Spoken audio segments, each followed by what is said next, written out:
Hello everyone and welcome back to STEM. Today we are actually continuing with finding the area of some basic shapes. So last class we actually saw how to find the area of squares and rectangles. Today we're going to go over two other shapes, one of them being the circle. Now after I started paying more attention to my surroundings and the shapes that are around me, which are literally everywhere, there are so many circles everywhere. I thought it was just squares, but I guess it was just because I was focusing on that. But there are literally circles everywhere. And this is actually the formula of how to find the area of a circle. Now, in this formula, we do include this symbol right here, which, in case you don't know, it is a symbol for pi. Now, pi is equal to 3.14 and many other numbers that I don't know off the top of my head. But if you can look it up, what does pi stand for? Or in your calculator on your phone, if you have an iPhone, if you turn it sideways, you see how you get more options in your calculator.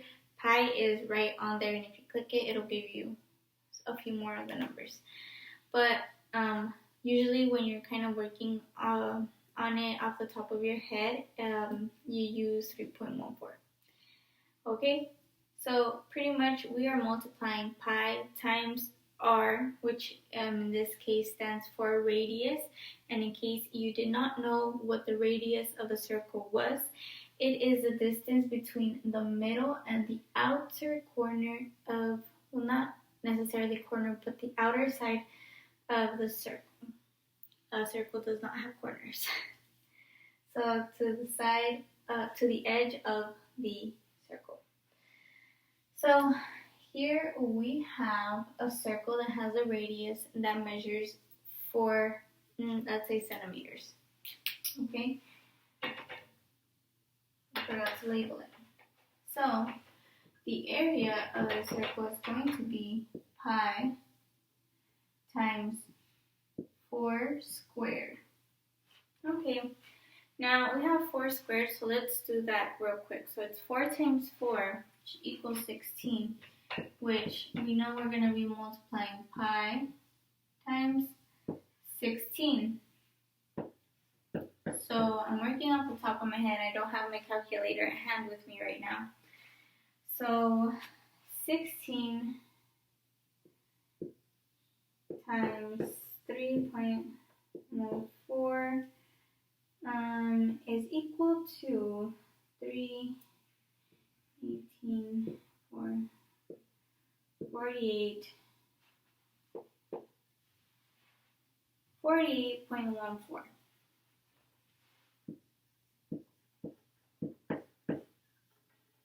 Centimeters is the area of this circle.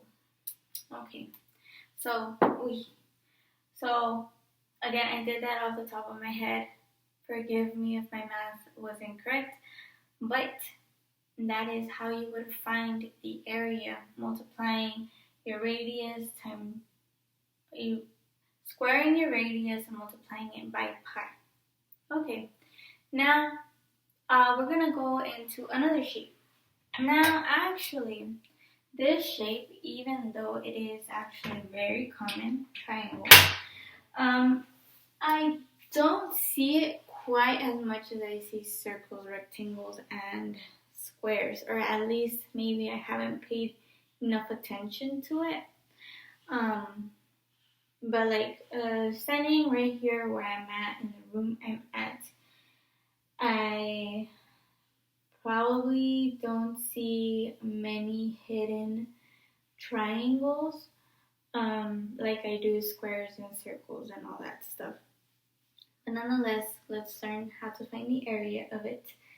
So to find the area of a circle, we actually need to know the base and the height.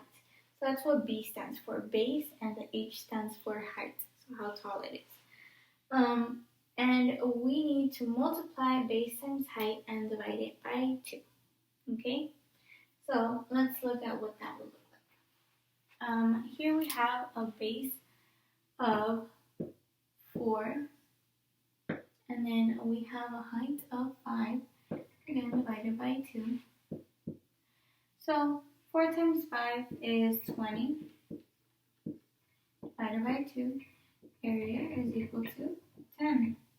I didn't label them, so let's just say inches. So it's 10 inches. The area is 10 inches. Okay. Now, these are pretty straightforward formulas.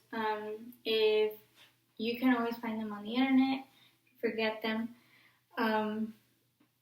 They're really easy to find, and they're pretty simple to use when you have the proper information that you need.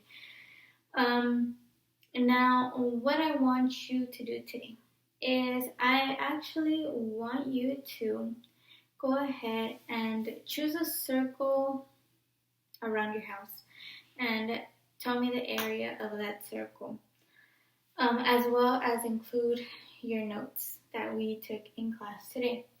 Now, I'm not going to make you find the area of a triangle because, like I mentioned, I don't really see a lot of triangles around. So I see more circles. So I don't want to overcomplicate anything. So just find any circle around your house and try to get me as accurate as you can radius or a radius of that circle so you can find out the area of it. So if you have any questions on it or you need anything, please don't hesitate and ask. I'm here to help.